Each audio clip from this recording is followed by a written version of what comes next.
বাংলাদেশের সাংবাদিকতার কথা বলতে হলে শেরপুরের কথা বলতে হয়, বাংলাদেশের সাংবাদিকতার কথা বলতে গেলে হাসান শাহরিয়ার কথা বলতে হয়। এরা হচ্ছে সিলেটের কৃতি সন্তান। এবং এরপর আমরা এই সাম্প্রতিক সময়ে সাংবাদিকতার ক্ষেত্রে উজ্জ্বল নক্ষত্র হচ্ছেন মুশফিকুল ফজল আনসারী। শুধু যে তিনি স্বৈরাচার বিরোধী আন্দোলনে এবং এই যে মানবাধিকার প্রতিষ্ঠার ভূমিকা রেখেছেন এটা তো অবশ্যই, কিন্তু তার চেয়ে বড় কথা হচ্ছে যে তিনি সাংবাদিকতার উচ্চ পর্যায়ে তিনি গিয়েছেন। হোয়াইট হাউসে যে এত নির্ভীক একজন মানুষ, সিলেটের একজন মানুষ ঘুরে বেড়াতে পারে, তিনি হচ্ছে মুশফিকুল ফজল। এজন্য যেমন আমরা সিলেটের মানুষ গর্ব করি এবং পরিবারের সদস্য হিসেবে আমরাও গর্ব করি।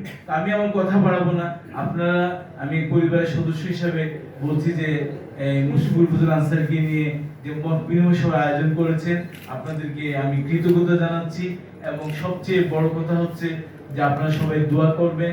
কয়েকদিন 1.5 মাস আগেও আমরা ভাবতে পারিনি এইভাবে মুক্তভাবে কথা বলবো, কারণ এই মুশফিকুল ফজল আনসারীর কারণে প্রতি মাসে কমপক্ষে একবার, অনেকে বলছেন যে এই 15 বছর কে ট্রেকে ছিলেন, ট্রেক কি প্রতি মাসে একবার আমরা গোয়েন্দা জিজ্ঞাসাবাদের মুখোমুখি হয়েছি। এটা কি ট্রেকে ছিলাম না?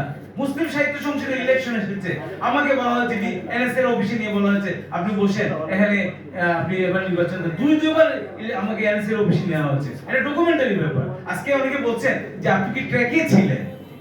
যাই হোক, এইসব কথা আজকে সব বেদনা, সব আমাদের বেদনা ছড়ে গেছে যে আমরা মানুষ কথা বলতে পারছে। এই যে আমি এখন একটু জুড়ে কথা বললাম, কিন্তু 1.5 মাস আগে জুড়ে কথা বলে আমাকে কোথায় নিয়ে যাওয়া হতো।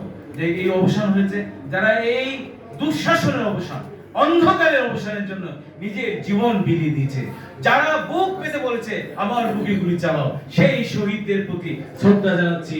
আপনাদেরকে আল্লাহ জান্নাতুল ফেরদৌস নসিব করুন। আমি শ্রদ্ধা জানাচ্ছি যারা পা হারিয়েছে, চোখ হারিয়েছে, যারা এখন ধুকে ধুকে মরার পথে আছে, সেই সব বীর গাজীদের প্রতি। সবাই ভালো থাকুন। আল্লাহ হাফেজ।